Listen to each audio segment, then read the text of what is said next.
Ya, silakan Pak Wapa. Alhamdulillah Pak Wapa mau bertanya apa? Menambahkan Pak Wapa mengenai pengembangan kurikulum. Acuannya yaitu KKNI, kemudian acuannya MBKM.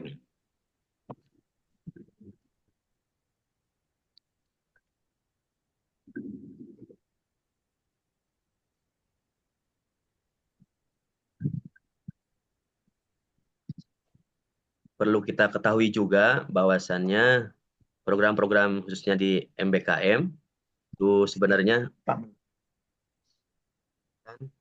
ingin memberikan ilmu tambahan.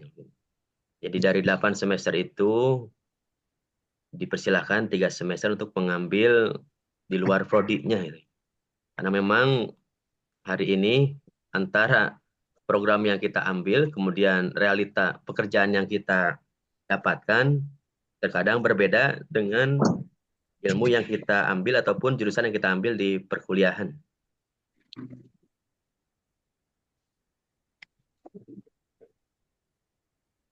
Mungkin sepertinya Bu Titin yang jurusan PAI tiba-tiba jadi kepala sekolah.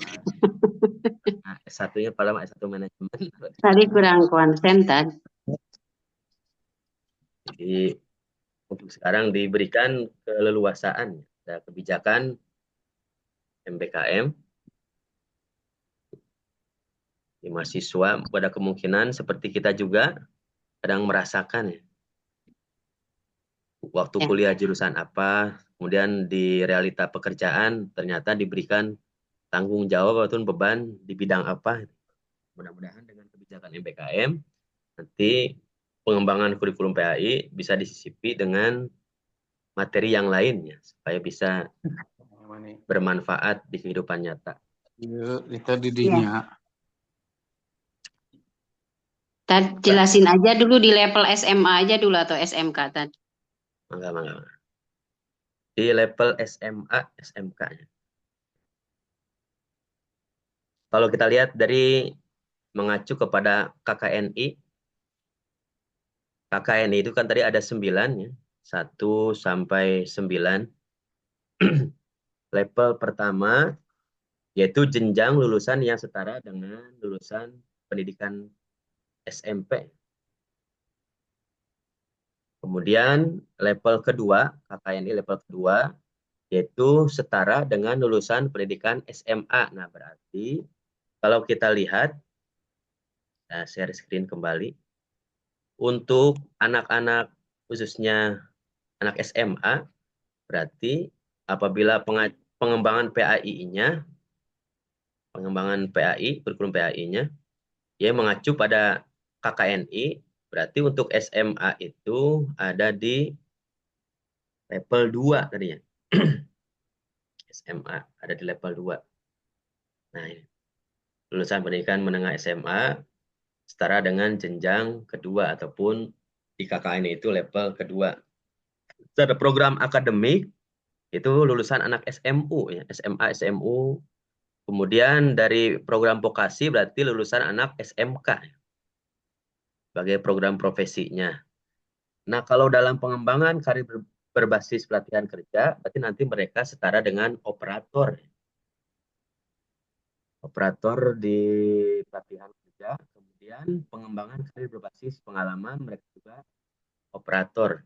Jadi jangan sampai anak SMK diberikan beban yaitu setara dengan teknisi di level 6, kemudian level 5, level 4. Kadang kan kita anak-anak SMA, SMK kalau setelah lulus itu pengen mendapat pekerjaan ya. Nanti sesuai level KKN ini berarti mereka hanya sampai ke tingkat operator ya. SMA. Itu dari ngacu kepada KKNI. Berarti pada saat mengembangkan kurikulum PAI, kita harus melihat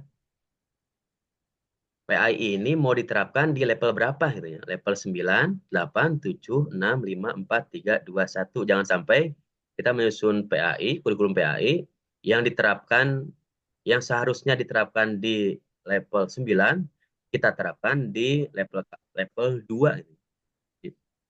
Materi-materinya, kemudian pembahasannya pasti berbeda antara level 6, kemudian level 7, 8, 9, dengan level yang lain. Nanti pada saat kita mendapatkan kesempatan ataupun menyusun kurikulum PAI, khususnya di sekolah, berarti hanya sampai KKN itu hanya sampai level 2. Nah, anak SMK. Oke. Bismillahirrahmanirrahim. Teman-teman semua, ayo bangun. Kita muncul semuanya ya. Kita lagi kuliah. Assalamualaikum warahmatullahi wabarakatuh. Setelah mendapatkan penjelasan dari Pak Ashabul Kahfi, kita bisa memahami bahwa kurikulum kita itu harus berdasarkan KKNI ya. Tadi sudah dijelaskan bagaimana di level SMA itu jangan sampai kurikulum yang yang diberikan kepada anak itu melampaui batas sehingga nanti tidak sesuai dengan pekerjaan yang mereka ampu. Nah, sekarang kita dihadapkan dengan kenyataan atau realita yang ada di lapangan bahwa kasus yang pertama itu adalah ketika anak SMA harus berkompetisi dengan anak SMK. Wabil khusus adalah di dunia kerja. Kita tahu memang SMA itu sebetulnya adalah program yang dipersiapkan untuk supaya anak-anak kita kuliah gitu kan. Sementara untuk SMK itu dipersiapkan selain kuliah juga mereka bisa masuk ke dunia kerja. Tetapi pada kenyataannya adalah tidak sedikit anak-anak SMA justru dihadapkan pada realita yang ada bahwa mereka ketika masuk ke dunia kerja itu justru diberikan job gitu kan yang seharusnya diberikan kepada anak-anak SMK. Nah, ini sebetulnya tantangan yang sangat luar biasa. Karena sebetulnya anak SMA bukan untuk itu, tetapi pada kenyataannya perusahaan-perusahaan yang ada tidak sedikit menerima anak SMA dibanding anak SMK. Ini ada gejala apa sebetulnya? Apakah pendidikan PAI yang kita terapkan di sekolah itu tidak berhasil kepada anak didik kita, sehingga perusahaan di sini lebih banyak memilih gitu kan anak-anak yang baik tetapi bisa dibimbing, diarahkan sehingga mereka yang tadinya tidak bisa menjadi bisa gitu kan. Nah, daripada memilih gitu kan anak SMA yang karakternya atau akhlaknya tidak baik, mereka sedikit mampu tetapi akhlaknya tidak bisa lagi dikendalikan. Nah, ini yang menjadi tantangan buat kita. Maka dari itu, tentunya kita sebagai guru PAI harus seperti apa dan bagaimana gitu kan dalam menghadapi situasi seperti ini gitu kan. Wabil khusus ya selain di SMA itu adalah di SMK. Bagaimana anak-anak SMK ini diterima di tempat kerja yang diinginkan oleh anak gitu kan. Yang dilihat oleh perusahaan itu notabene bukan hanya sebatas kemampuan atau skill, tetapi karakter gitu kan. Nah, sebagaimana kita ketahui bahwa mungkin gitu kan, ada hal-hal yang tidak disetujui oleh perusahaan ketika melihat anak SMK gitu kan. Dan akhirnya mereka lebih banyak merekrut anak SMA yang notabene itu mereka harus betul-betul melatih dari awal terlebih dahulu. Nah, ini adalah tantangan bagi kita sebagai guru PAI, baik di SMA maupun di SMK. Wabil khusus mungkin ini adalah di SMK, gitu kan. Nah, ini, gitu kan, itu di dunia kerja. Apa selanjutnya untuk kurikulum yang ada di kita pada kesempatan ini, di kurikulum Merdeka, itu materi PAI itu loncat-loncat, ya. Nah, kalau dulu terus terang saja, saya bukan berarti tidak berhasil move on dengan kurikulum yang lama, tetapi pada kenyataannya memang seperti itu, gitu kan. Materi dulu kita itu runtut banget ya, dimulai dari yang pertama apa namanya pemahaman tentang akidah, tentang akhlak, tentang fikih, tentang sejarah, runtut banget gitu kan. Dari kelas 10 sampai kelas 12 materi itu sudah sangat luar biasa. Kalau menurut saya disusun sedemikian rupa sesuai dengan tahapan dan perkembangan kondisi anak gitu kan. Nah, di kurikulum 2013 yang ketika itu saya masih ngajar. Tetapi di kurikulum Merdeka gitu kan materinya loncat-loncat sehingga tidak sedikit anak-anak yang kebingungan gitu kan. Ini saya berbicara masalah anak SMA saja gitu kan. Anak-anak yang kebingungan kok ini materi materi kelas berapa? Materi kelas 3, materi kelas apa namanya? Kelas 10 ternyata yang dulunya itu adalah materi kelas 12. Oh, materi kelas 10 sudah ada tentang perkawinan dan lain sebagainya. Padahal dulu materi tentang perkawinan dan lain sebagainya itu adanya di kelas 12 gitu kan sesuai dengan perkembangan mereka. Nah, ini contoh kecil. Jadi kita sebagai guru PAI tentunya harus mampu membenahi kembali gitu ya. Minimal mungkin dengan ide-ide kita entah itu melalui medsos, entah itu melalui apa namanya ide-ide kita yang dilontarkan pada pejabat tinggi bahwa apa namanya materi yang disajikan itu jangan materi yang memang tidak sesuai dengan perkembangan kondisi fisik dan mental mereka. Itu akan sangat berpengaruh tentunya gitu kan. Dan di kurikulum Merdeka itu seperti itu. Berarti kurikulum Merdeka yang konon katanya sekarang mau diganti, minimal kita sebagai guru PAI mampu memberikan ide-ide kepada petinggi, kepada orang-orang penting agar dapat menyelaraskan kembali pendidikan PAI sesuai dengan zamannya sehingga gitu kan pendidikan PAI ini betul-betul mampu apa namanya membackup mereka dari hal-hal yang sangat tidak diinginkan. Itu mungkin coba kita pecahkan secara bersama seperti apa dan bagaimana. Atur nuhun. Ya, hatur nuhun Bu Titi. Ya memang pada saat kita mengajar di sekolah, materi yang kita kepada anak-anak, kemudian setelah dilihat, kadang memang loncat ya. Yang seharusnya mungkin di jenjang KKNI yang nomor 6 ternyata diberikan kepada KKNI di level 2, level anak SMA. Kemudian permasalahan pada saat mereka lulus, memang fenomena hari ini kenapa banyak anak SMA yang masuk ke dunia. Tadi ada di bidang bagian kerjasama antara itu, khususnya di kurikulum pembelajaran, apa yang dibutuhkan di perusahaan harus disinkronkan dengan materi pembelajaran yang disampaikan di sekolah. Itu untuk mengantisipasi pada saat nanti mereka keluar, kemudian lulus, mereka belajarnya ABC, ternyata yang dites adalah DEF gitu ya, tidak sama, ataupun tidak sesuai. Nah, ini banyak terjadi di alumni-alumni mereka ataupun alumni-alumni SMK, SMA. Bahkan menurut para alumni atau lulusan, Pak, pada saat dites ternyata materinya materi-materi SMA gitu oleh perusahaan sehingga anak-anak SMK tidak bisa menjawab. Kemudian dari segi karakter, memang pada saat kita memberikan pendidikan agama di sekolah, anak-anak SMK kadang lebih mengedepankan pada keahlian, menyampingkan karakter ataupun etika, sehingga pada saat nanti di perusahaan, khususnya pas waktu apa namanya PKL, takerin, kadang perusahaan sudah bisa melihat walaupun memang memiliki skill, keahlian, ternyata attitude-nya kurang ya, kurang baik. Imbasnya pada saat PKL juga mereka langsung dipulangkan ya, dikembalikan lagi ke sekolah. Ini banyak sering terjadi. Misalnya TEPA selama 6 bulan, baru 2 bulan mereka sudah dikembalikan lagi oleh perusahaan kepada sekolah.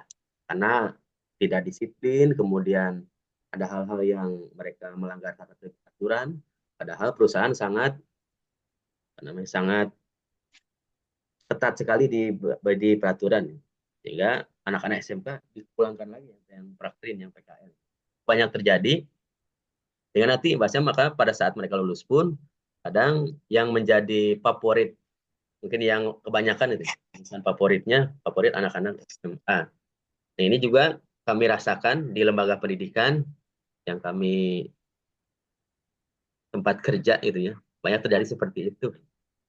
Apakah memang mereka kekurangan ataupun mereka sudah terkontaminasi dengan lingkungan pada saat mereka berteman ataupun duduk-duduk nongkrong-nongkrong ya, kemudian ke bawah pada saat mereka melaksanakan praktek kerja di lapangan ataupun prakerin. Terus yang kedua tadi juga menyinggung masalah merdeka belajar, ternyata seharusnya mungkin ya, tadi kan menurut ada program-program MBKM yang bisa dilakukan walaupun misalnya anak-anak SMK jurusannya jurusan TKJ, nah mereka diberikan keleluasaan untuk mengambil ilmu yang lain. Khawatirkan nanti pada saat mereka sekolah jurusan TKJ, MP, AK, kemudian mesin, ataupun TO, teknik otomotif, atau TBSM, pada saat mereka kerja, ternyata yang dibutuhkan adalah lulusan manajemen keuangan, misalnya gitu ya, ataupun akuntansi, AK, akuntansi keuangan. Nah, ini banyak terjadi. Nah, mudah-mudahan bisa dijadikan solusi. Gitu. Ada solusi bagi khususnya anak-anak tingkat SMA, SMK. Kemudian yang ketiga, tadi apa yang harus kita lakukan sebagai guru PAI, berarti harus mendidik kebiasaan mereka menurut Pak Menteri yang baru, Prof. Abdul Mukti.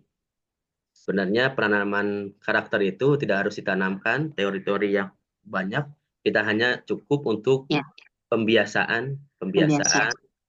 Nanti pembiasaan itu akan menjadi kebiasaan, nanti kebiasaan itu akan menjadi kebudayaan dan berbudaya, nanti dari kebudayaan itu akan menjadi peradaban.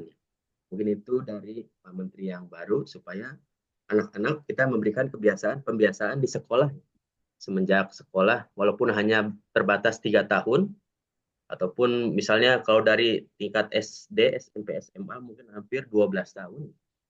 Mudah-mudahan pembiasaan tersebut jadi terbiasa, dia akan menjadi budaya yang baik bagi dirinya.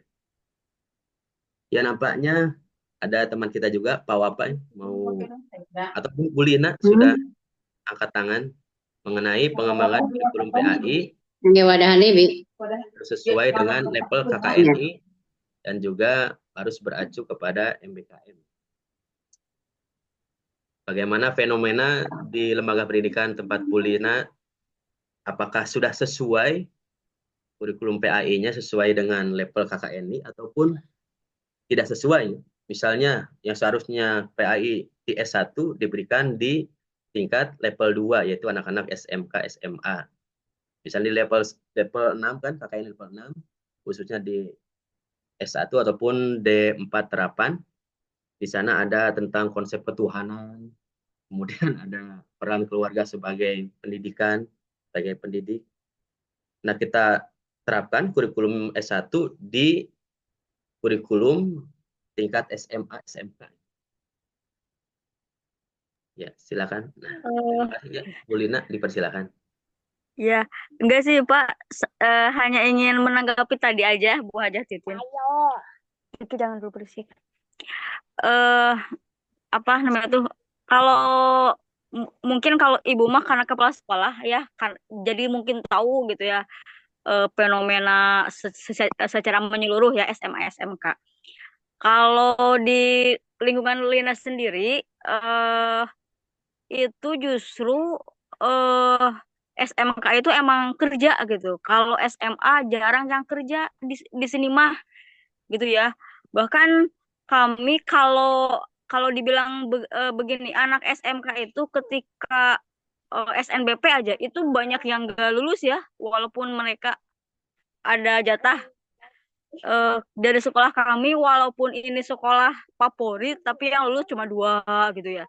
Tapi kalau dari SMA negeri, walaupun mungkin SMA biasa aja, bukan SMA favorit di kota, tapi itu yang SNBP yang lulusnya banyak sampai puluhan.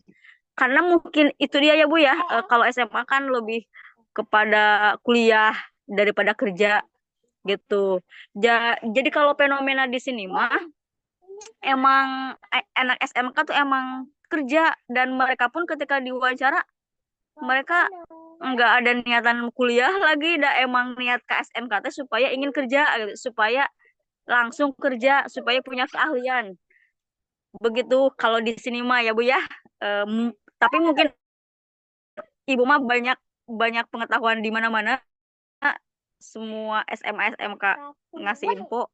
Jadi mungkin ada juga ya yang dari SMA banyak diterima kerja, sedangkan kemampuan mungkin harus dari nol lagi. Begitu ya Bu ya.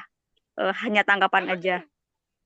Nah, kalau untuk materi di sekolah, sebetulnya eh sekarang itu emang ya kurikulum merdeka ini kita guru agama agak shock ya, karena materinya agak loncat-loncat. Mungkin lebih tepatnya karena ini kurikulum baru, buku nage baru, apalagi yang kelas 12 ya, buku kurimen nage yang warna pink itu yang baru banget, karena pas tahun kemarin yang yang kelas 12 mah masih kurtilas kan ya. Kan itu emang kita agak shock ya. Oh, ternyata banyak yang berubah. Sebetulnya mungkin ya kalau dipikir-pikir bukannya kita shock ya, cuman mungkin karena peralihan dari kurtilas ke kurmen baru teh ya. Jadi merasa seperti acok-acokan. Tapi kalau elemennya mah hampir sama sih, Al-Qur'an, akhlak, akidah, akhlak, fikih, sejarah, hampir sama sih. Cuman mungkin ada yang ya seperti bab rakaat harusnya kelas 12-nya ada emang kelas 12 mah udah mau lulus dan ada yang udah siap mau menikah ya. Ini malah dikasih di kelas 11. Begitu ya. Mungkin agak shocknya itu begitu. Tapi setelah kita lihat materi kelas 12, di sana itu ada tentang sumber hukum Islam. Dulu mah sumber hukum Islam tanya cuma di SMK tuh ya cuma Quran dan hadis. Ayo nama ibu Lina lihat di buku ya, itu udah ada, wah ada istisan juga gitu. Emang udah agak berat. Mungkin kenapa bab munak hati kahandapkeun, karena pas di kelas 12 nate materi sumber hukum Islam nate jika di kuliah S1 bukan hanya Quran dan hadis, tapi ada istishab juga, ada ro'yu juga gitu. Mungkin seperti itu ya. Walaupun kita juga guru agama belum tahu secara jelas ya, karena baru teh ya, buku-buku nage baru, materi nage baru, agak shock juga gitu. Cuman mungkin kalau terus-terusan dilanjutkan atau dibiasakan mungkin mual shock juga enak gitu ya. Kalau masalah materi mah. Cuman ya itu dia, setelah dibaca-baca yang kelas 12, oh iya ke kelas 12 soalnya ini materinya lumayan tinggi, eh, khususnya tentang sumber hukum Islam. Gitu aja Bapak, cuma menambahkan. Oke, makasih Neng Lina. Sebentar saya menjawab ya. Di Purwakarta dan Karawang itu adalah daerah industri, gitu ya. Jadi otomatis anak-anak SMA selain yang mereka melanjutkan ke perguruan tinggi, mereka juga banyak diantaranya yang bekerja gitu kan. Dan realita yang ada adalah tidak sedikit anak-anak SMA justru diakomodir oleh pihak perusahaan. Bahkan mereka ada yang di bagian mesin dan lain sebagainya. Mungkin ya pemahaman kita sementara ini adalah anak-anak SMA, wabil khusus mungkin ini yang Purwakarta ya. Apa namanya? Bukan berarti saya mendiskriminasikan SMK, enggak gitu kan. Akhirnya mereka lebih baik membina anak-anak SMA yang belum tahu mesin gitu kan, tapi mereka disiplin gitu kan, manajerialnya juga is okay gitu kan, terus attitude-nya juga okay gitu kan. Akhirnya perusahaan tidak sedikit memilih anak-anak yang lulusan dari SMA gitu kan, sekalipun mereka harus membina mereka gitu kan. Itu yang terjadi memang gitu kan di apa namanya, wabil khusus untuk Purwakarta ini ya. Nah, itu mungkin maka dari itu saya bilang kita sebagai guru PAI mestinya punya greget atau punya kewajiban dalam hal ini untuk membina anak-anak kita supaya mereka memang siap kerja, baik itu dari segi skill maupun dari segi mental ataupun juga dari segi apa namanya ya dari segi agamanya juga mumpuni gitu kan. Agama itu kan mencakup kedisiplinan dan lain sebagainya. Jadi kalau seandainya Menteri Pendidikan yang sekarang itu lebih menekankan kepada pembiasaan, sebetulnya oke banget gitu kan. Dan sebetulnya memang pembiasaan ini kan sudah kita laksanakan. Tapi jangan sampai pembiasaan yang dilakukan di sekolah-sekolah kita hanya sebatas pembiasaan yang formalitas gitu kan, tanpa ada bimbingan dari guru dan lain sebagainya. Kita tahu kalau pagi-pagi anak-anak ngaji gitu kan secara apa namanya sentral gitu kan, ada yang ngebimbing, yang di kelas juga ikut ngaji, tapi guru-gurunya tidak ada gitu kan. Ini juga kan satu contoh yang tidak baik sebetulnya. Maka dari itu pendidikan kita sulit berhasil dalam hal ini. Bukan sulit ya, artinya perkembangannya agak lamban gitu kan. Itu mungkin Bu Lina, saya sedikit menjawab aja. Mungkin kalau di apa itu namanya, kalau di Cianjur kan beda lagi karena lingkungannya juga beda ya, yang notabene lebih ke pariwisata dan lain sebagainya. Oke, seperti itu. Terima kasih. Alhamdulillah, terima kasih. Mangga Bu Lina mau ditanggapi, nampaknya sudah Ya, enggak. menyiapkan materi. Ya, enggak. Terima kasih Bu Lina. Memang pada hari ini kadang kita juga bingung ya sebagai pendidik khususnya PAI. Kita lihat ternyata seharusnya itu adalah materi di level 6 mungkin kalau di KKNI diberikan di level 2 ya, yaitu anak-anak SMA SMK mereka harus memahami istihsan, istishab, masalah apa namanya ijtihad mungkin ya. Kita ada anak pesantren lupa lagi ya Tad. Mohon anak pesantrennya pohode ya santri ya. Pemubudakan untuk mas santren gitu ya. Ngarah Iya, ulang gitu. Ngarah iya. ulang. Kemudian menanggapi juga tadi Bu Lina, memang kalau di Bu Lina mungkin apa namanya daerahnya tidak ada industri, tidak ada pabrik-pabrik. Di tempat kita kan di sini Bu, aduh pabrik temani paburisat gitu ya, sore-sore isuk-isuk gitu. Sehingga fenomena itu menjadi apa namanya ya, pedoman mereka ya anak-anak SMK. Nanti saya kalau lulus dari sekolah mau pakai seragam putih AHM, pengen di Honda gitu, atau pengen di Yamaha dengan upah yang begitu fantastik ya, daripada jadi seorang guru. Maka pada saat kita mengajar juga di kelas, nanti kalian mau kuliah di mana? Pak, saya mau kerja aja lah. Kuliah nanti jadi guru kayak Pak Kahfi, PAI, paling cina digaji teh sekian ratus ribu. Macam ini langsung masuk ke dunia pekerjaan, dapat sekian juta. Itu memang sudah menjadi idola mereka ya, apa namanya, keinginan mereka. Antara siswa dengan guru pun kadang kita kalau lagi ngobrol, mereka ingin langsung bekerja. Perlu diingat ternyata berbasis KKNI, orang-orang ataupun siswa itu hanya di level 2 sebagai operator. Kemudian tadi juga menyinggung masalah pengembangan kurikulum PAI apabila beracu kepada MBKM, dapat kita lihat materinya. Nah ini. Jadi kalau di kampus Merdeka itu dari 8 semester ada 3 semester, untuk melaksanakan kegiatan, silakan milih mau prodi yang mana mungkin dibebaskan. Tapi juga kalau di tingkat SMA, SMK, di sekolah, misalnya kita materi PAI ada 6 jam gitu ya. 6 jam KPM PAI. Nah bisa ya 3 jam kita berikan mereka untuk belajar tentang apanya, tidak harus sesuai dengan kurikulum PAI mungkin. Kita bawa kemana mereka ya, untuk tadabbur alam ataupun untuk melaksanakan kegiatan daripada itu ya, daripada materi-materi PAI terus. Misalnya kita harus melaksanakan apa namanya membangun desa ya. Ada kebijakan program MBKM tadi ya. Jadi mahasiswa bisa melaksanakan di luar ya. Berarti PAI juga yang di sekolah kalau misalnya kita mengajar 6 jam ya silakan untuk 2 jam materi PAI, kemudian sisanya berarti 4 jam kita bisa praktek di luar ya. pada masyarakat. Supaya antara konsep di dalam, di sekolah, bisa tergambarkan ataupun bisa diamalkan di praktek di lapangan ya, di lingkungan. Itu kalau di tingkat anak-anak sekolah. Ya contohnya kita materi tentang zakat mungkin.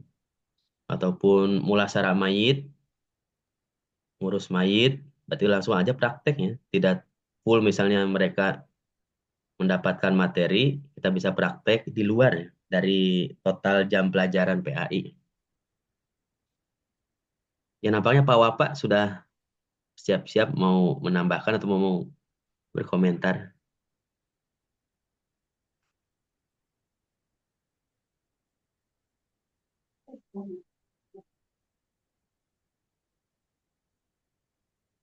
Ya, bagaimana pengembangan PAI atau Pak Bapak masih di mute tuh. masih di mute? Baik, gimana? Mohon maaf, pengembangan PAI. PAI mohon di sekolah atau di lembaga pendidikan di Bapak, Pak Wapak. Ya, gimana untuk pembelajaran PAI? Mohon. Ya, mungkin harus disesuaikan dengan kebutuhan, apalagi eh, zaman era sekarang ini ya, luar biasa sekali di mana teknologi menguasai gitu ya, gitu. Nah, ini jelas kita harus menyesuaikan ya, gitu. Bahkan kan Indonesia mempunyai tema nanti 2045 emas ya, itu mengenai daripada pendidikan. Nah, ini jelas harus diperkuat dulu mengenai fondasi daripada pendidikan kita terkhusus kurikulum ya, itu yang mana kurikulum saat ini kan masih terus rame ya gitu. Belum aja kelar ada lagi belum lah itu ya. Tanpa mungkin ya melihat daripada nah intinya kita sebagai guru nih banyak korban daripada kebijakan-kebijakan politik saat ini ya. Itu. Akhirnya yang terjadi kan tidak sampai-sampai gitu ya. Itu tidak sampai-sampai orang luar sudah kemana, kita masih di situ aja ya itu. Bahkan mungkin notabene yang negara Finlandia ya semua dulu tertuju ke sana sekarang kembali lagi ke buku gitu ya. Nah, kita baru buku aja elektronik aja masih terus di situ. Nah, ini kembali lagi ya itu. Maka tentu kita harus menyesuaikan daripada perkembangan zaman ya di mana digitalisasi ini ya kita harus manfaatkan sebaik mungkin. Mungkin kalau dulu eh, apa eh, bercerita itu tidak ada visual dan auditorinya sekarang bisa lebih inilah mungkin bisa lebih kita praktekkan gitu ya itu misalkan seperti mayit kan bisa lihat YouTube ataupun manasik haji ya seperti itulah gitu. Namun untuk buku saat ini ya karena saya banyak sekali saya bandingkan banyak yang tidak sesuai gitu ya yang tadinya apa ya benar-benar toleransinya dijunjung tinggi sekarang sudah mulai hilang gitu ya itu bahkan judul buku aja kadang-kadang nggak mohon maaf nggak nyambung gitu ya itu dengan apa yang dibutuhkan oleh siswa ya itu makanya kadang-kadang siswa juga ya kita juga sebagai guru bingung gitu ya arahnya nih mau kemana sebenarnya gitu ya itu kalau memang mau memperkuat daripada pendidikan agama Islam ya tentulah kita harus memegang daripada Al-Quran dan Sunnah ya itu. Nah, contohnya moderasi beragama itu jauh sebelumnya ramai itu Islam sudah lebih daripada itu ya. Itu sejarah mengatakan daripada ketika perjanjian Hudaibiyah Rasulullah SAW itu kan itu sudah jelas ya itu. Ini diperbicarakan diramaikan lagi ya. Itu seolah-olah baru tapi itu udah lama banget sebenarnya ya. Itu. Tinggal bagaimana kita untuk pendidikan ya khususnya di era digitalisasi ini kita lebih kreatif, inovatif ya dan tentunya dituntut untuk lebih mungkin kebutuhan siswa ya gitu. Mungkin seperti itu tambahannya. Mohon maaf ya. Ya, Terima kasih. Assalamualaikum. alhamdulillah. Terima kasih Pak Wapak. Ya nampaknya Pak Arif Husni sudah siap-siap bagaimana pengembangan kurikulum PAI apabila kita berpacu kepada kakak ini kemudian berpacu pada MBKM. Tadi Pak Menteri juga kenapa harus ada waktu yang diberikan di luar dari program studi yang diambil ataupun keahlian yang kita miliki karena memang di lapangan ternyata nanti ada fenomena pada saat di dunia kerja berbeda dengan disiplin ilmu yang kita miliki. Ya nampaknya Pak Hari Alih Ansyah mau berkomentar, atau Bu Nur Hayatin. Sini juga ada Pak Darmawan, dipersilahkan barangkali, atau Pak Irawan ini mengenai pengembangan kurikulum mengacu kepada dan MBKI.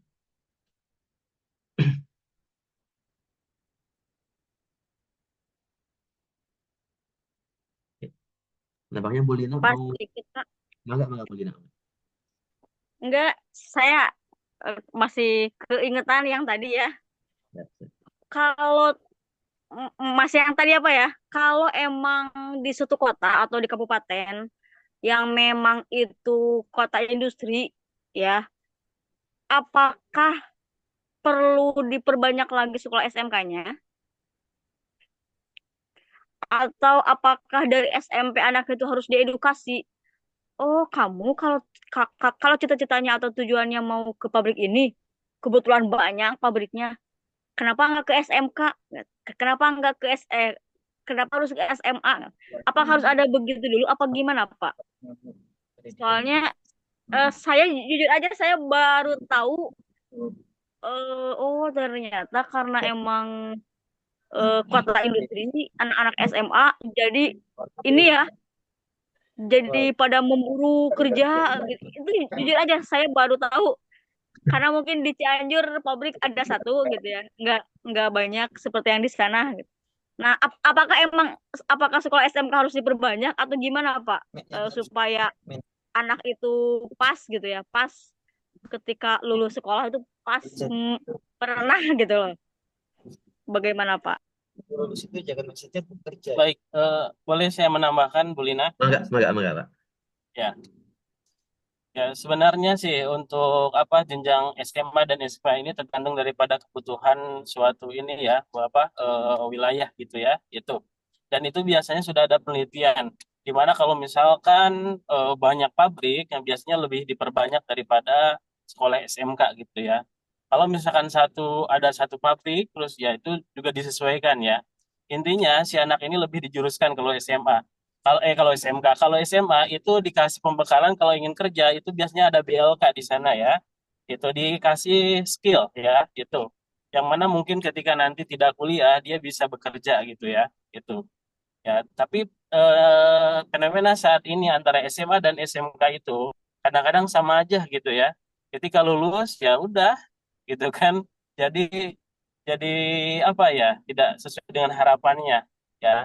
Namun ya ada juga yang apa bagus gitu ya ininya perjalanannya langsung kerja gitu ya. Karena lebih serius dan mungkin lebih diminati daripada di perusahaan-perusahaan ya. Itu.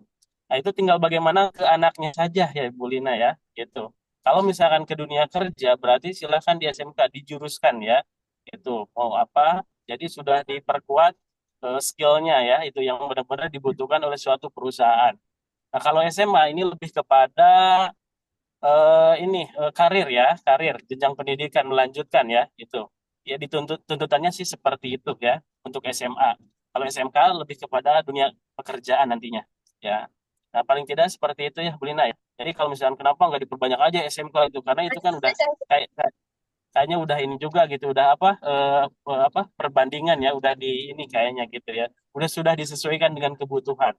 Kalau misalkan semuanya SMK diperbanyak, terus dunia kerjanya sedikit, nah itu juga kurang baik gitu, kurang pas ya, gitu. Jadi disesuaikan lah gitu ya. Mungkin pemerintah juga suka ini meneliti daripada mengenai jenjang pendidikan ya, itu dan dunia kerja nanti ke depannya mau seperti apa. Itu baik ya, Bu Lina. Terima kasih.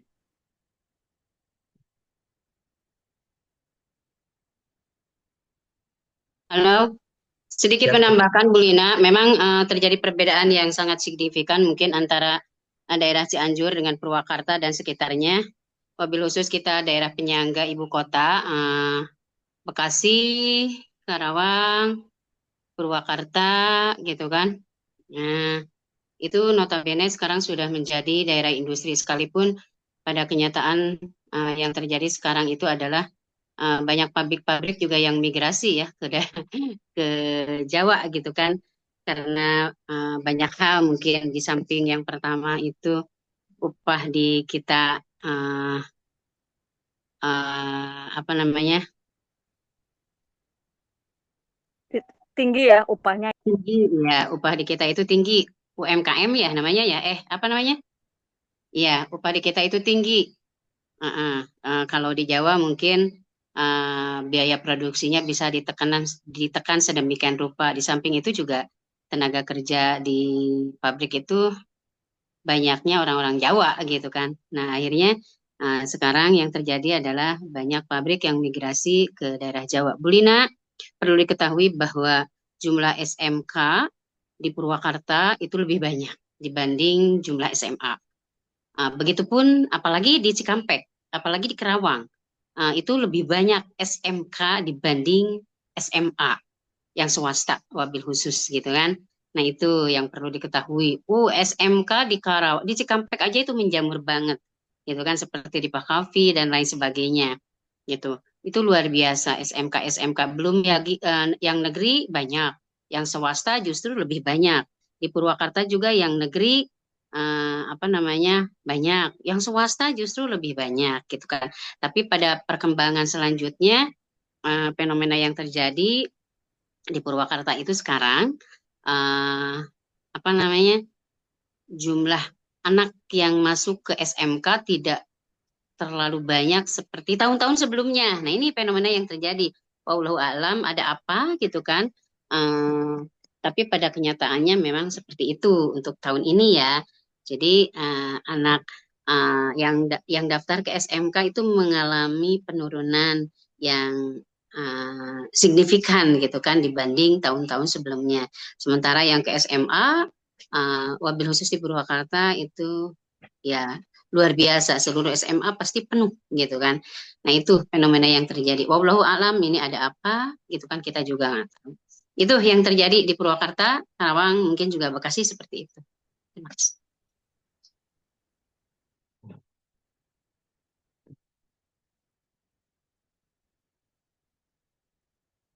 Gimana Bu Lina? Sudah terjawab adanya Iya udah.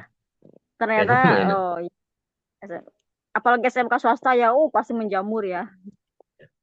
Karena memang di BKK juga di SMK pada saat ada laporan-laporan ternyata tadi juga Bu Titin menyampaikan, jadi katanya gitu ya, lulusan SMK akan memberikan sumbangan lebih tinggi angka penganggurannya daripada anak-anak SMA gitu.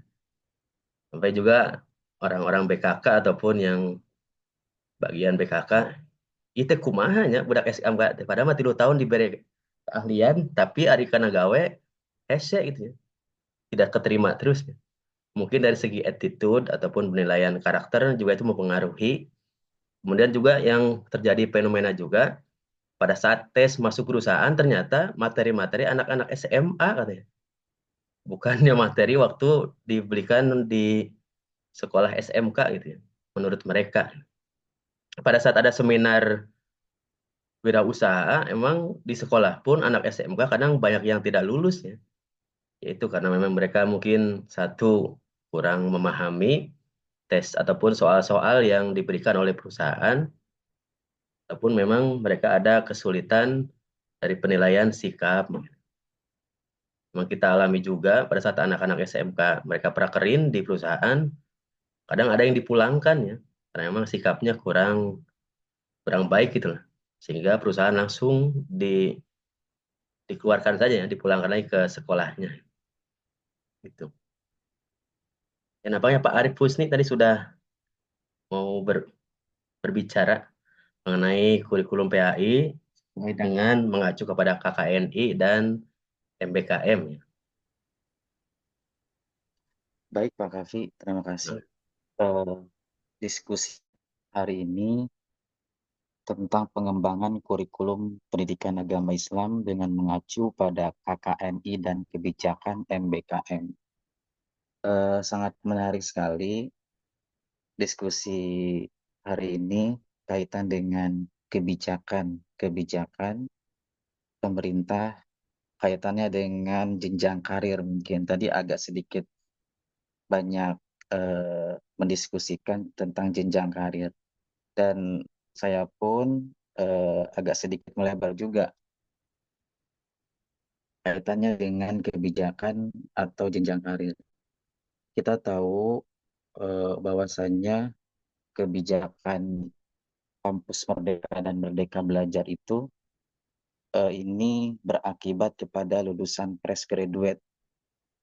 Jangankan fresh graduate, kami pun sebagai para pendidik, khususnya jurusan pendidikan agama Islam, ketika jenjang karir atau kebutuhan sekolah itu menyesuaikan gitu. Kadang di saya juga ada guru PAI itu sangat multi talent. Kenapa multi talent? Guru PAI banyak, ya, guru PAI itu banyak, tetapi yang dibutuhkannya bahasa Sunda atau PKN, ya, otomatis yang lulusan PAI pun bisa ngajar untuk mengisi kekosongan, ya, bisa bahasa Sunda. Bahkan ada juga yang butuhkan bahasa Inggris, adanya PAI yang mengajar bahasa Inggris. Nah, ini juga dipertanyakan linearitas atau kebijakan kaitan dengan posisi seperti ini. Dan ini di lapangan, ya, kita tahu dalam istilah sosiologi ada yang disebut dengan desain dan desolen, yang dimana itu adalah teori dan di lapangan itu jauh berbeda. Jadi ketika seorang sarjana, entah itu sarjana PAI, entah itu di luar PAI, ketika lapangan pekerjaannya pun sangat eh, terbatas, maka dilihat dari sini kebutuhan mungkin. Jadi ya, yang tadinya background PAI, kebutuhannya bahasa Sunda, dia orang Garut atau orang Tasik bisa mengajar itu gitu. Nah, ini juga harus harus diperhatikan seperti ini. Kenapa seperti itu, ya? Karena kebutuhan juga. Kemudian kebijakan. Nah, ini kebijakan sulit nanti. Kesulitannya ketika guru PAI itu mengajar bahasa Sunda, ya otomatis di akun-akun belajar itu tidak linier, akhirnya tidak bisa mengajukan sertifikasi. Nah, ini kebijakan juga. Saya juga korban seperti itu sebetulnya. Saya S1-nya hukum Islam atau syariah. Ketika dibutuhkannya untuk mengajar PAI, ya harus siap meskipun background-nya bukan background pendidikan. Nah, kemudian ketika ada guru kekosongan guru bahasa Sunda, ya harus siap gitu. Itu harus di multitalentkan gitu. Tapi ketika kaitan dengan kebijakan pemerintah, kita punya akun rumpunnya PAI. Saya syariah berarti masuk juga rumpun PAI. Nah, itu nanti eh, ketika ada pendaftaran CPNS atau ASN itu tidak bisa terpental. Mau rumpun PAI selain pendidikan agama Islam itu terpental. Saya mengalami seperti itu dan tidak bisa eh, mendaftarkan menjadi ASN karena ijazahnya pun tidak linear dengan kualifikasi pendidikan. Nah, ini saya pertanyakan kampus Merdeka dan Merdeka Belajar ketika di lapangan seperti itu gitu. Kemudian ketika kita lulusan S2, S3. Nah, tentu di sini banyak juga yang bercita-cita yang jadi guru hari ini ingin berubah status menjadi dosen. Nah, ini juga harus kita diskusikan. Oh, gimana kebijakan ini untuk bisa menggapai apa yang namanya disesuaikan. Ya, tadi kan ada KKNI, ya. Sekarang kemungkinan besar di sini di ruang diskusi ini dari eh, bercita-cita, oh kita kan udah dokter nih, masa sih ngajar di SMA mulu gitu, sekali-kali dong pengen jadi dosen gitu. Nah, ini juga harus disesuaikan ya, kaitan dengan seperti ini ya, kita harus butuh apa nih? Ya butuh link juga. Link dengan apa namanya? Komunikasi dengan pihak-pihak kampus, dengan kebutuhan juga. Ini ini yang kedua. Terus saya perhatikan untuk jenjang karir saat ini, baik itu lulusan SMA, SMK, tentu ini di dunia karir ya, saya perhatikan di apa ya namanya ya, di loker-loker itu numpuk gitu ya, lulusan SMA, lulusan sarjana, karena minimnya lowongan pekerjaan atau lapangan pekerjaan, sehingga lulusan SMA, lulusan SMK, lulusan sarjana, S2 ya, mereka tidak melihat kualifikasi pendidikan, yang penting kerja aja. Kadang juga ada yang lulusan S1, dia tidak peduli dengan lulusan S1, ada yang emang dia eh, sangat sulitnya pekerjaan, ya dia jualan lah, atau dia kerja di mana namanya, di mall-mall lah, karena emang minimnya lapangan pekerjaan. Bahkan S2 pun ada yang jualan buku lah, ada yang ngemper lah, dan lain sebagainya. Ini perlu diperhatikan juga kebijakan pemerintah kaitan dengan penyerapan tenaga kerja bagi lulusan S1, S2, bahkan S3 pun saya seperti itu gitu. Yang saya perhatikan banyak banyak PR-PR, kebijakan-kebijakan pemerintah yang harus memperhatikan lapangan pekerjaan bagi lulusan-lulusan yang emang apa ya namanya ya, ya PAI banyak yang inilah gitu, yang saya paham. Setiap tahun lulusan PAI berapa ribu itu kampus meluluskan wisuda guru PAI. Dan sekarang muncul lagi di yayasan-yayasan, stai-stai bermunculan. Kemudian di pondok pesantren stai-stai bermunculan. Saya pun hari ini dilibatkan untuk mengelola sekolah stai juga. Dan tidak linier dengan apa yang saya hari ini mempelajari, apa namanya, ya tidak linier dengan apa yang saya apa namanya ya, ya seperti itu gitu. Bahkan disuruh ngajar metodologi penelitian harus siap gitu. Disuruh ngajar apa namanya, di luar eh, rumpun PAI harus siap, wayahnya itu. Dan hari ini terjadi seperti itu. Poin ini hanya sebatas apa ya Pak Kapi, sedikit curhatan seperti itu, dan kaitan dengan KKNI dan MBKM. Demikian, mohon ini tambahkan dengan yang lain. Terima kasih.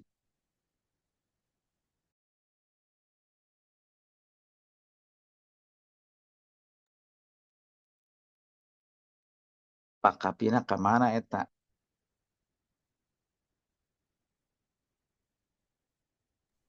Masih ada yang ingin menambahkan, silakan.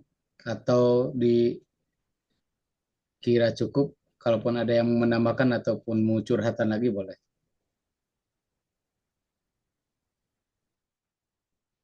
Tampaknya cukup ya, tidak ada lagi. Bu Titin sudah. Cukup, Cak, cukup Pak Siap. dosen. Atas pangitan Bapak. Alhamdulillah, hatur nuhun pada teman-teman semua yang telah menyampaikan masukan, kemudian sharing. Mudah-mudahan ada manfaatnya. Cukup sekian. Assalamualaikum warahmatullahi wabarakatuh. Ya. Waalaikumsalam warahmatullahi wabarakatuh. Pak Ashabul Kahfi, terima kasih.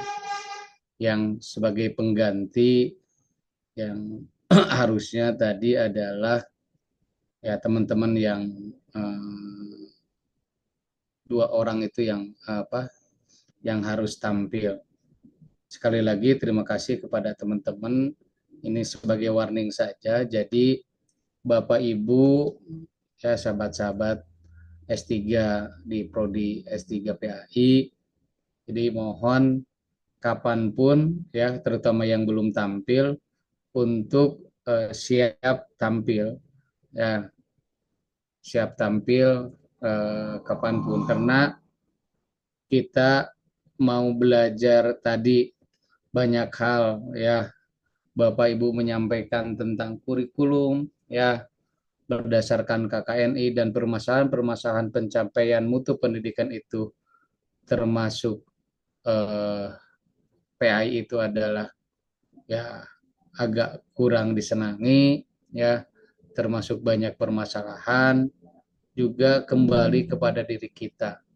Salah satunya adalah kedisiplinan ya. Kalau memang masuk jam 7.30 ya 7.30, apalagi yang mau mempersiapkan diri.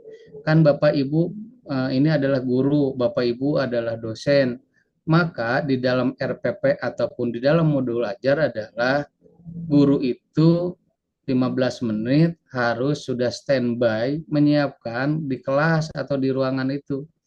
Ya sekarang Bapak termasuk Bapak Ibu melakukan mau presentasi, kalau jam 7.30 sudah tadi lihat jam 7.15 itu Zoom sudah dibuka ya Pak Ashabul Kafi, tapi sampai jam 7.30 lewat masih tetap saya dengan Pak Ashabul Kafi yang teman-teman yang lain.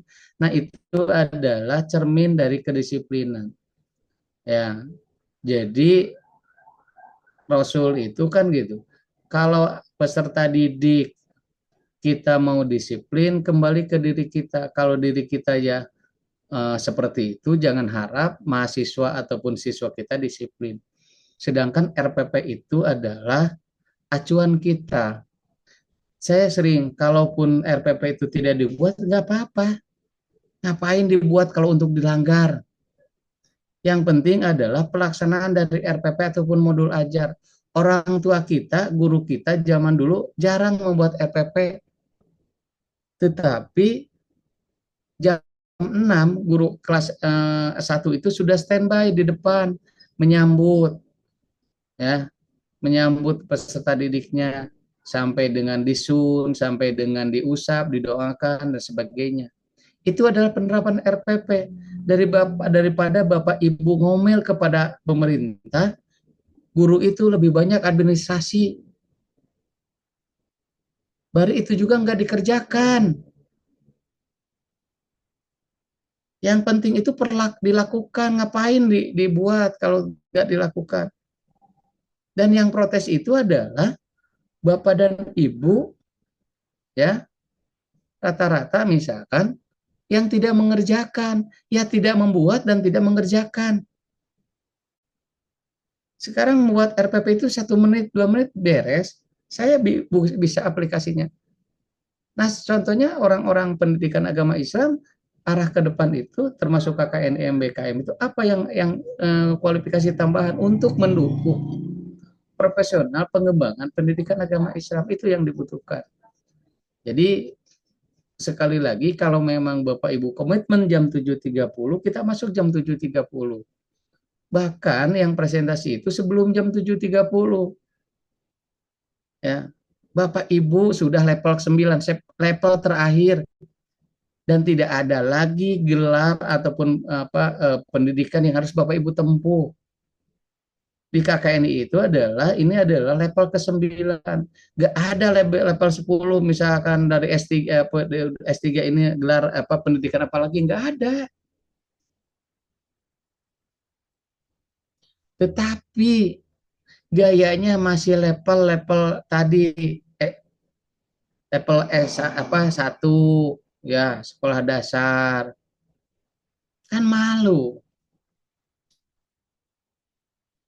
Nah, tadi diungkapkan oleh Pak Sabul Kafi, kita ada level S1 sampai 9. Bapak Ibu ini adalah levelnya sudah tingkat akhir, nggak ada bisa lagi level ke-11 dan sebagainya. Ya. Nah, apa sih kurikulum pendidikan agama Islam PAI berbasis KKNI itu? Dan Merdeka Belajar atau Kampus Merdeka? Nah, Bapak Ibu itu adalah doktor, calon doktor yang doktornya doktor akademik.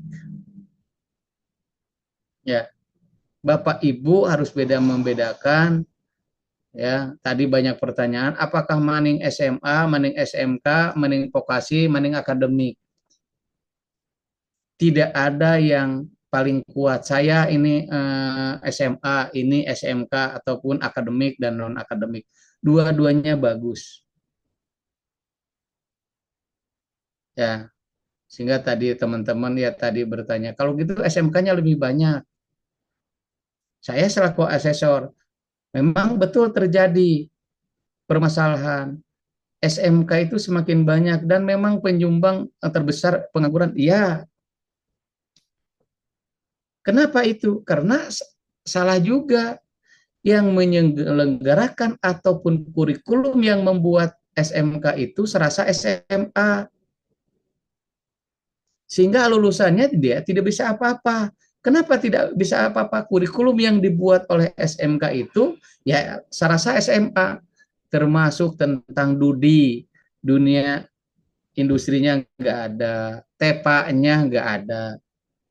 Jangankan di sekolah swasta yang agak besar, apa yang kecil, di sekolah negeri saja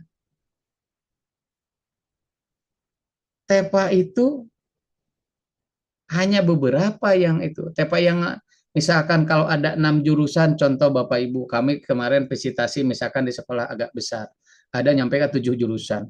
Tapi yang punya TEPA hanya 2, yang terkenal, yang mahasiswanya banyak atau siswanya banyak, otomotif sama kendaraan. Itu yang disupport.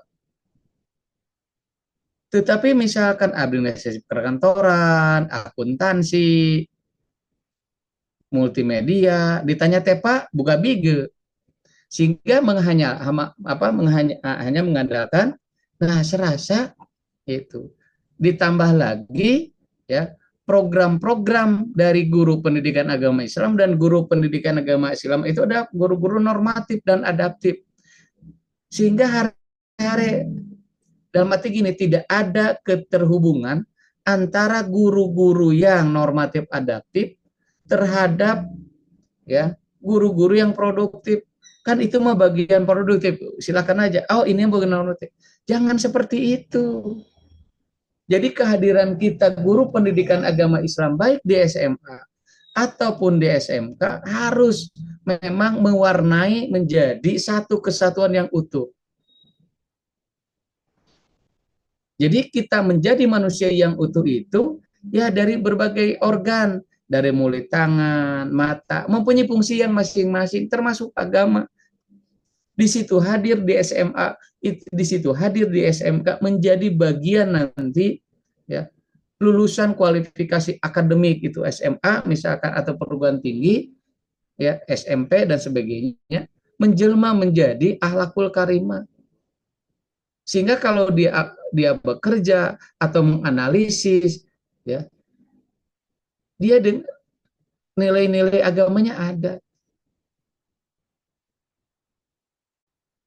Jadi kalaupun sekarang kuliah misalkan S3 ada di hati ini ya punya nilai ibadah. Oh iya, apalagi kita kuliah di pendidikan agama Islam itu sebagai contoh, sebagai teladan. Ada niat di dalam hati bahwa kita itu ada mencari ilmu. Sehingga sungguh-sungguh bukan hanya untuk mendapatkan gelar. Itu. Sehingga adapun nanti gelar itu sebagai manifestasi saja. Oke. Ya. Jadi sekali lagi ya hal-hal yang seperti ini Bapak Ibu adalah calon ya level 9 yang ini terakhir ya Bapak Ibu kejar. Apa yang dihasilkan Bapak Ibu menjadi doktor akademik? Apa bedanya dengan doktor non akademik ataupun vokasi? Bapak Ibu lebih ke analisis pada pengembangan pendidikan agama Islam. Ya. Sehingga apa yang terjadi ya Bapak Ibu sekali lagi seperti halnya sekarang berkaitan dengan bagaimana kurikulum pendidikan agama Islam yang terjadi Bapak Ibu bisa menganalisis seperti apa perkembangan yang ada dan menurut Bapak Ibu harusnya seperti apa kembali kepada kajian Bapak Ibu, pengetahuan Bapak Ibu, Al-Quran dan hadisnya.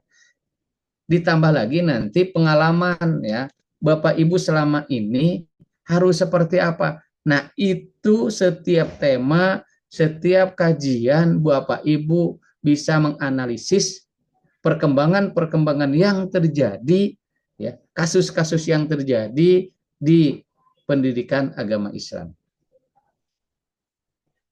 Sehingga ya, pendidikan agama Islam itu menjadi pembelajaran yang lebih fleksibel dan terintegrasi. Ya. Nah, apa yang dimaksud dengan kurikulum PAI berdasarkan KKN itu? Dalam konteks PAI, kurikulum disusun dengan tujuan menghasilkan lulusan yang memiliki kompetensi sesuai dengan kualifikasi tertentu, tadi sudah dijelaskan. Ya, oleh Pak Asful Kafi. Misalkan level 1, level 2, level 3, sampai level 9.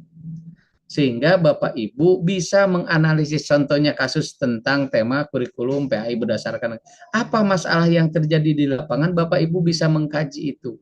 Permasalahan-permasalahan, solusinya seperti apa?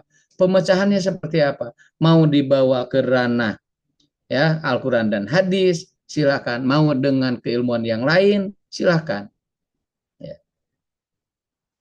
Sehingga fokus dalam pendidikan agama Islam itu mencapai tadi learning outcome, ya, mencapai aspek pengetahuan, keterampilan dan sikap. Tingkat kualifikasi setiap jenjang itu baik S1, S2, S3 memiliki tingkat kualifikasi dengan learning outcome yang berbeda atau spesifik. Tetapi ya, komponen kurikulum pendidikan agama Islam itu tetap yang utama itu tidak boleh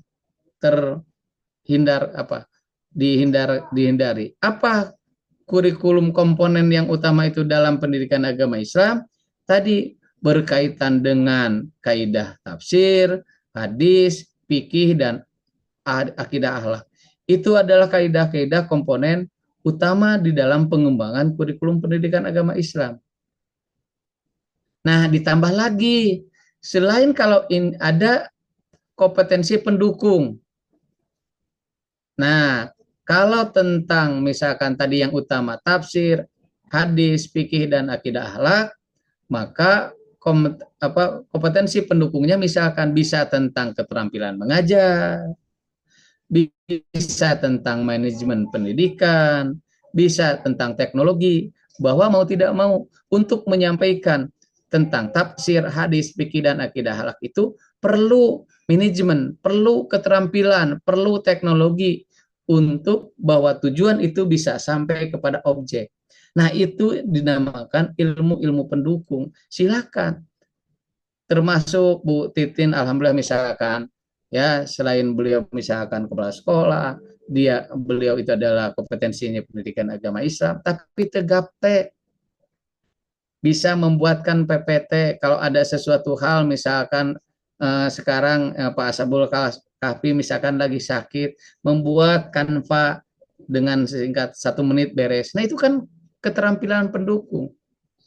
Ini apa yang disampaikan tentang keislaman ya, berkaitan dengan ngiring ikut bela sungkawa, dengan di situ ada Quran dan hadis. Nah, itu namanya pendukung. Keilmuannya tentang akidah, fikihnya kita bisa sampaikan lewat apa? Lewat keterampilan manajemen dan teknologi yang Bapak Ibu kuasai. Coba kalau Bapak Ibu hanya bisanya nge-SMS unggul, nggak apa-apa. Tapi kan udah standar itu. Nah, hal-hal yang seperti itu Bapak Ibu namanya terintegrasi. Punten cek Pak Arif teh. Ya, Pak Ashabul Kahfi kemarin kenapa?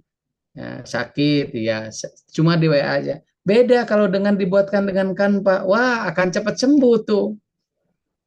Nah, hal-hal yang seperti itu.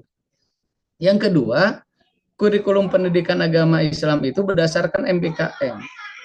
Program MBKM memungkinkan mahasiswa untuk belajar di luar program studi. Betul tadi disampaikan. Mereka selama beberapa semester untuk meningkatkan keterampilan praktis dan pengalaman lapangan. Tetapi kenyataan di lapangan adalah yang terutama yang akademik. Sekarang gini, apakah cocok gak mahasiswa pendidikan agama Islam ya magang di perusahaan yang berdasarkan IT yang tidak punya bekal apa-apa?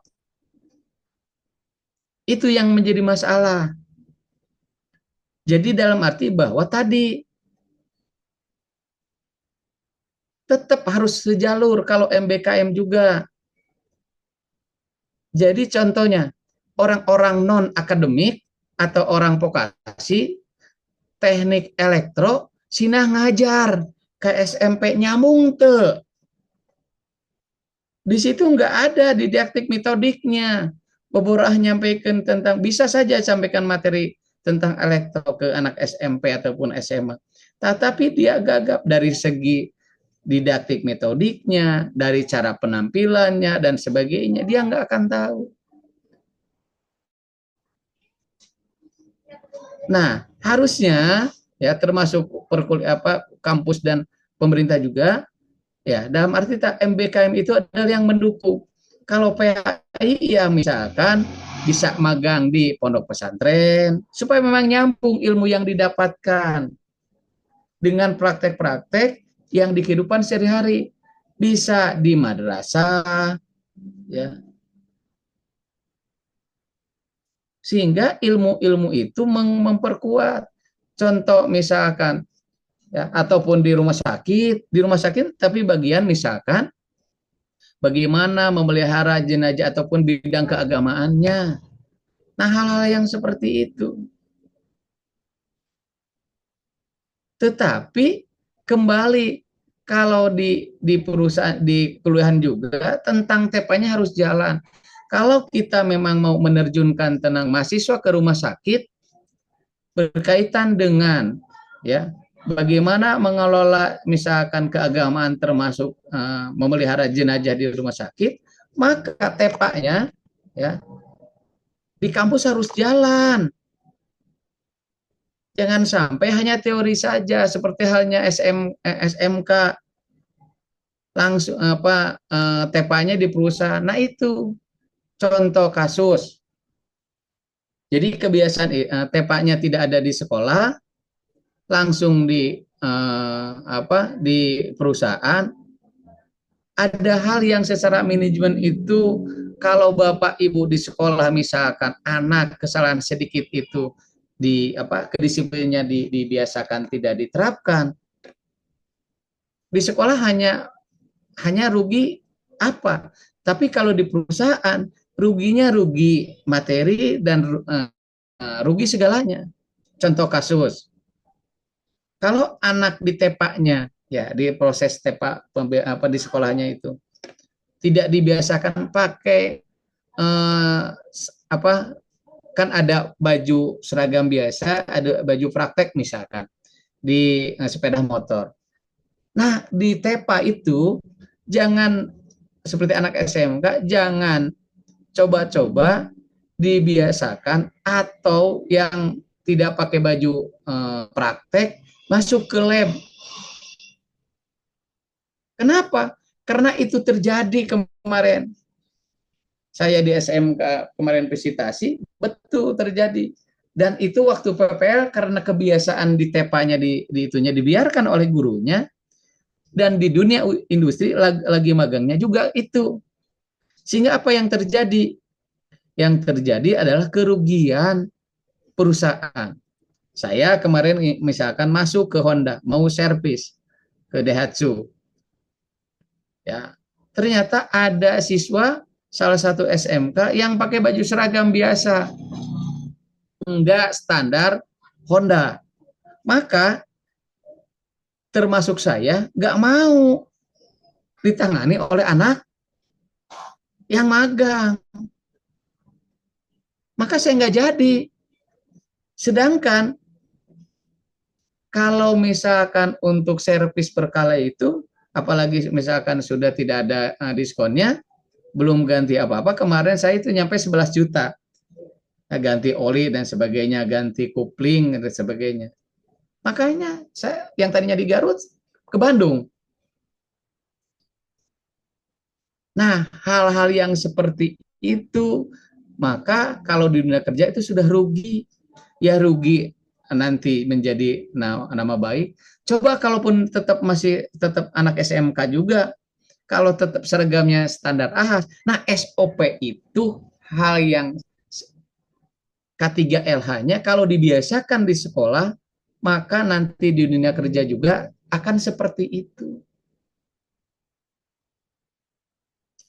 Seperti halnya tadi, Bapak Ibu, kalau dibiasakan misalkan memang masuknya jam 7.30, baru masuk jam 8, alhasil jangan harap peserta didiknya mau nurut.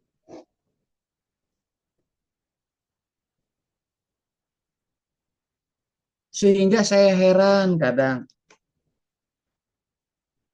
Islam itu harus rahmatan lil alamin, harus diberikan contoh. Sehingga kenapa sih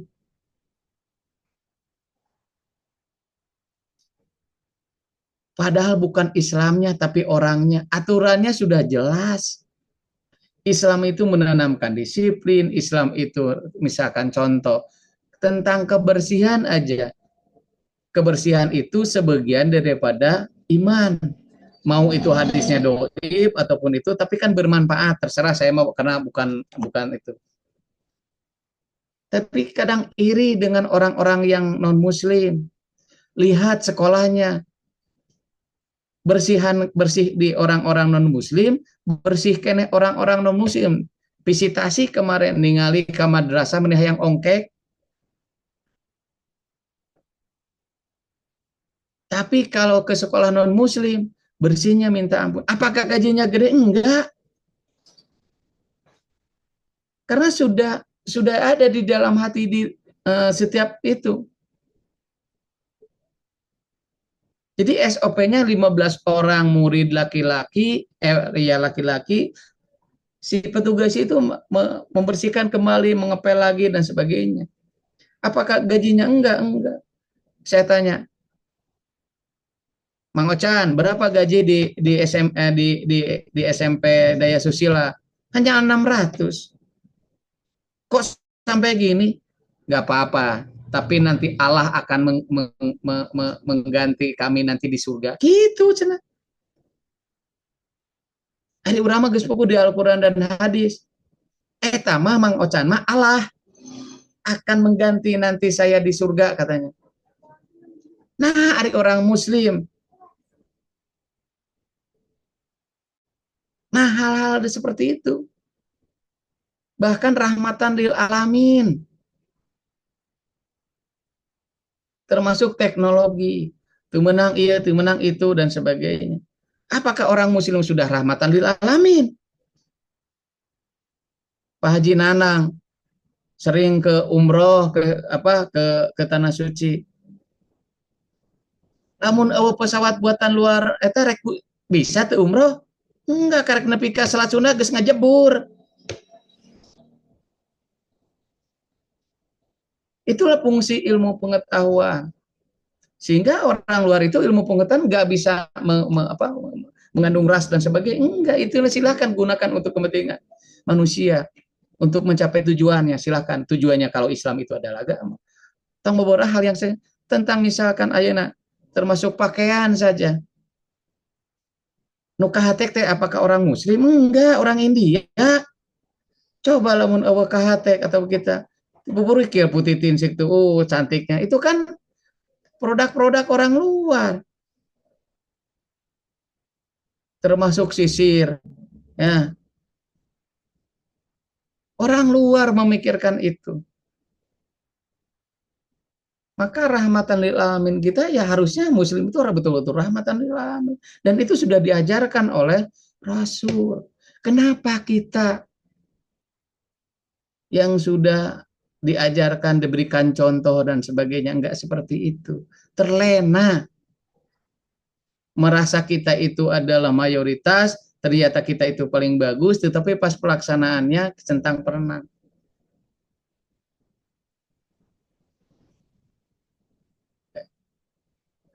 Nah, sekali lagi, implementasi tentang MBKM dalam program pendidikan agama Islam, Bapak Ibu juga tidak selalu harus mengikuti aturan-aturan yang saklek oleh pemerintah. Kalau itu tidak sesuai, kan satuan pendidikan, kurikulum satuan pendidikan. Silakan mengkaji, ada ciri kekhasan tentang keislaman, silakan. Ya, sehingga kalaupun ada ciri keislaman, pendidikan agama Islam itu juga disesuaikan dengan visi misi sekolah. Dan visi misi sekolah itu juga jangan hanya dilakukan dalam program sekolah, tetapi diimplementasikan dalam proses pembelajaran. Contoh, Pak Nanang misalkan punya visi di Ajimat itu tentang religius. Religius itu maka ada program sekolahnya, misalkan ada sholat duha berjamaah, ada waqiah, ada misalkan sholawat, ada tahfidz dan sebagainya. Itu program sekolah dan dilakukan sebelum masuk misalkan. Sebelum masuk dilakukan sholat duha dan sebagainya. Nah, itu jangan berhenti di situ, tapi gurunya juga harus mengimplementasikan. Di dalam proses pembelajaran diharapkan kalau misalkan tahfidz, duha dan sebagainya, kalau di lapangan gitu kita nggak bisa ngecek sampai di mana. Maka setelah misalkan guru di dalam proses pendahuluan, di dalam pembukaan proses pembelajaran, Bapak Ibu bisa menggunakan setelah berdoa melanjutkan kebiasaan-kebiasaan program religiusnya, misalkan melakukan hafalan juz 30 satu surat, ya, dan misalkan pembacaan sholawat, sehingga guru tahu semakin spesifik. Oh, ini yang sudah hafal, ini yang belum dan sebagainya. Kalau tadi program di lapangan kan agak sulit kita untuk mendeteksinya. Nah, program itu berkesinambungan namanya. Setelah punya kebiasaan di sekolah, kebiasaan di dalam proses pembelajaran, nah itu juga kalau mau mempraktekkan silakan dipraktekkan, misalkan yang kita terjunkan di lembaga-lembaga pendidikan agama, baik di pondok pesantren, di pengajian-pengajian salafi, silakan diterjunkan. Sehingga anak itu misalkan, dan disesuaikan dengan karakter anak. Sekarang banyak ustadz, para kiai punten, tetapi kompetensinya adalah yang enak-enaknya saja. Ya, Pak Asbul Kafi. Apa yang enaknya? Nyerenkeun, ngawinkeun, dan sebagainya. Ya. Apalagi, pokoknya yang gitu, yang eta dakwah gitu. Tetapi pas giliran misalkan untuk ngawaradonan, untuk memandikan jenazah, semua pada gini rata-rata, termasuk di saya. Di Ciburel itu misalkan banyak ustadz, para kiai, termasuk saya punya ustadz di sini. Belum pernah dia nggak mau untuk memandikan atau untuk ngerodon, aduh belum siap Pak. Nah, Bapak Ibu juga bisa lihat mempersiapkan karakter-karakter yang seperti itu. Apalagi untuk memelihara jenazah perempuan yang agak sulit itu, yang biasa potensi tentang ilmu-ilmu itu. Nah, itu juga menjadi tanggung jawab kita, itu menjadi kompetensi yang Bapak Ibu di sekolah harus dikembangkan tadi, fikih, akidah, Quran, hadis dan akhlak. Fikih tentang memandikan jenazah, nguburkan mereka itu. Nah, itu sekarang di lapangan masih kurang. Ada dakwah jeung nyerenkeun mah ya pada mau, sehingga kemarin kasus di Perang ya maghrib yang terakhir itu baru bisa. Kenapa? Ya menunggu, karena hanya satu orang yang berani. Nah, hal-hal yang seperti itu, kompetensi itu tolong Bapak Ibu siapkan.